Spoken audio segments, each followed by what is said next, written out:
My name is Laura, and this is my reaction video to Body Ritual Among the Nacirema, which I actually got to read in high school, but I didn't understand it as well, maybe because it wasn't explained to me that well, or I just didn't have the mindset to understand it as well as I do now in college, so I'm glad that I was able to read it again. So I thought that the article was very shocking because I was trying to read it from a different perspective,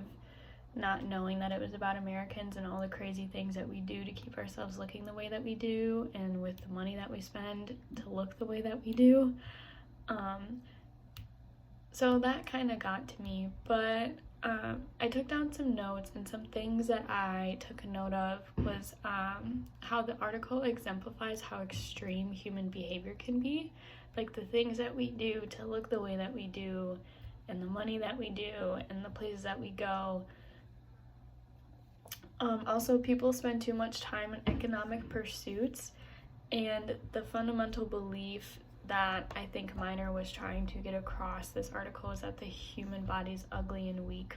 for an American's perspective. So his other perspective also is that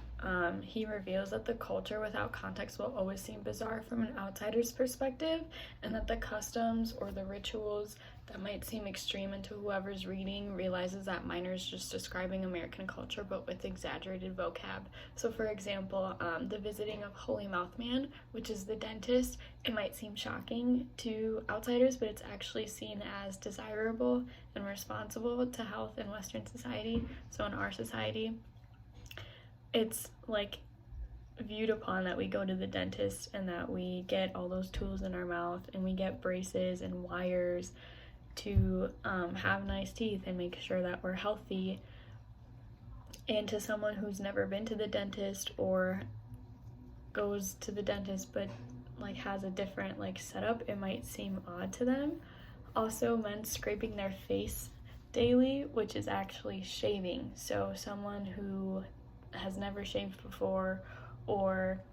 is from a third world country, or not even a third world country, but somewhere where they're just not familiar with it, it might seem odd to them that we're using razor blades and really sharp tools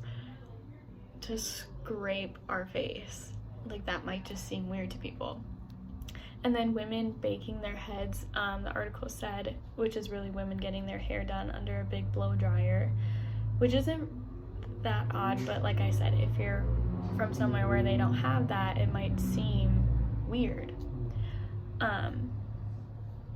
So one communication pattern that I took away from this,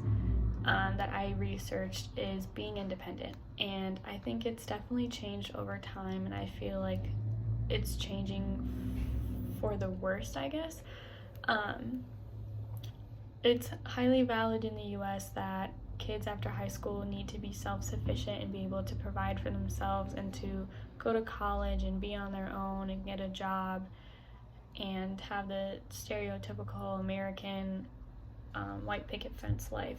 which I think has changed over time because people my age and my generation are realizing how good we have it at home, and being on your own is actually expensive and not all that's cracked up to be. Because you're alone and you have to go through the steps of making new friends, and it's very scary is all I have to say.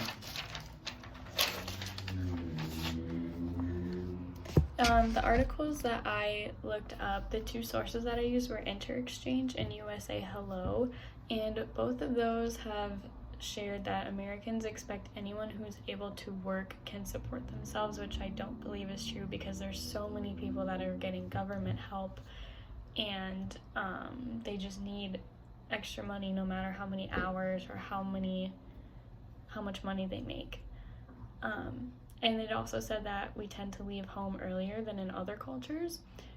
so in Germany, because that's where I'm from, they don't usually leave home right away. Most of them tend to stay home and go to Hochschule, which is like college but without like the living and the dorms.